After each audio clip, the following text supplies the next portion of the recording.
Welcome. I'm Kinetic Symphony. I hunt down and report on weird and true mysterious stories, from glitches to the paranormal. Would you like even more content? Here's my Patreon. Now onto the stories. Edition number 1128, written by Anonymous.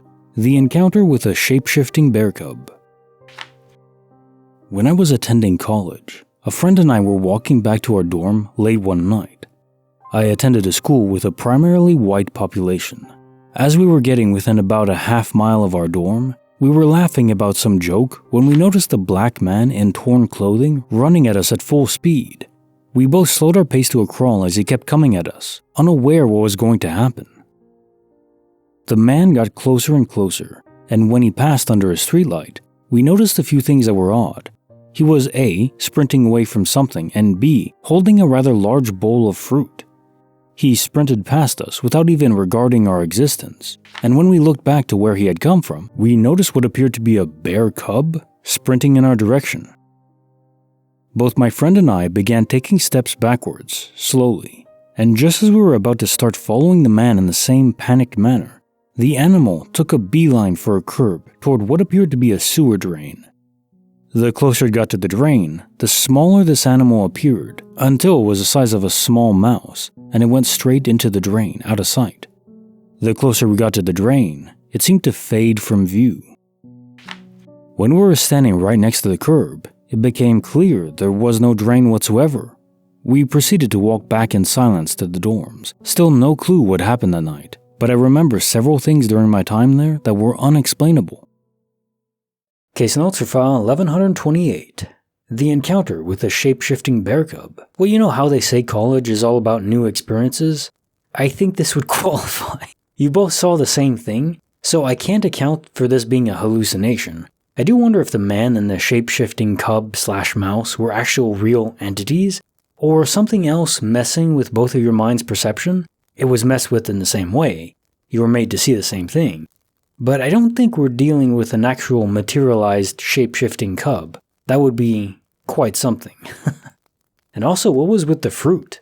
I have no idea. By the way, I'm trying this new style. Well, sometimes it takes a long time to do, but making a comic book graphic novel style with these stories, it's really fun. The next one you're gonna listen to now is, whew, man, it's heavy. Quite good though. Let me know if you like it, and I'll keep trying to make them where I can. Edition number C92. Written by bsheelflip. To Muffin, the best friend I ever had. It's all because of a dog named Muffin. She was a Chihuahua/Dachshund mix, born 13 months before me. In my early years, I was jealous of the attention that she got. I would pretend to be a dog and beg for scraps under the table, and steal her toys.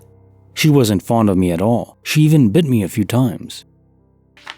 Fast forward a few years, and we're the best of friends.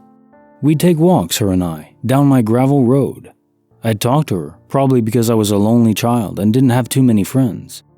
For years, her presence was a blessing to us. Everything from running around my acreage to consoling me when I was down. She never barked. She was a well-mannered dog. Unfortunately, all good things had to come to an end. It was 2 months after I turned 14, making her 14, and she began to get ill. She'd throw up nearly all of her food and became thin and weak. When we took her in out of concern, we found out that it was a tumor in her stomach. The news was devastating. I felt like I had lost a friend before she had even died. Muffin had a tumor and things looked bleak. After a few months of treatment, we had no yield. After a short improvement, her health began to decline again, and it looked like we'd have to take her in. Muffin quivered in my hands as she enjoyed her last moments in my arms. The vet had prepared the needle that would end her sweet life of selflessness and was raising it to her neck. She looked up at me and didn't squirm one bit as the needle discharged the antidote for life. My friend would be gone forever. "Do you think that dogs go to heaven?" I asked, face buried in my dog's dying hair. My mom just looked at me and nodded, with tears in her eyes.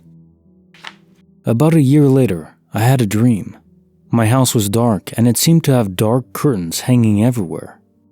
I made my way down one of my house's flights of stairs and looked to my left, through the dining room and to the kitchen where there was a light on and some movement.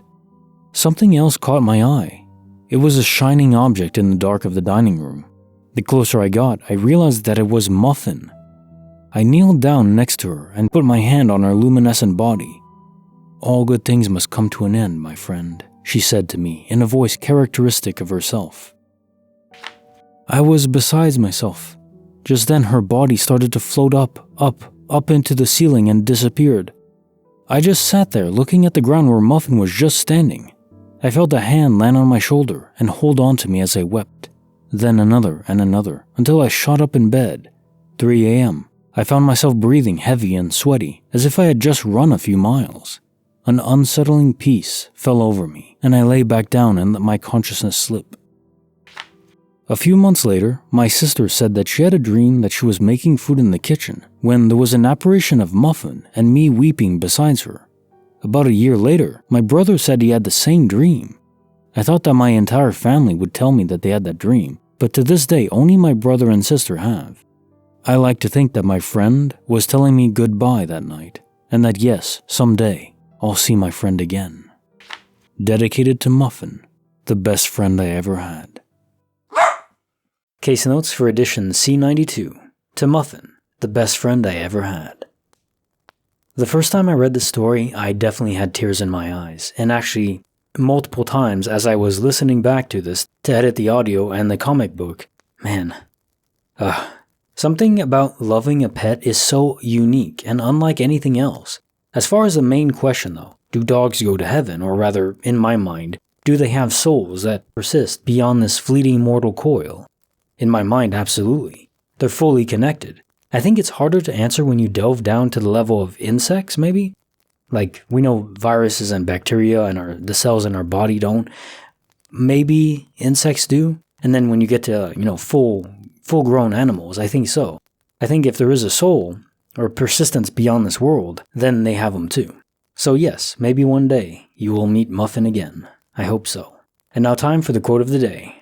Clothes make the man. Naked people have little to no influence in society. Mark Twain. Yeah, that's correct. I mean, try to run for office as a naked man.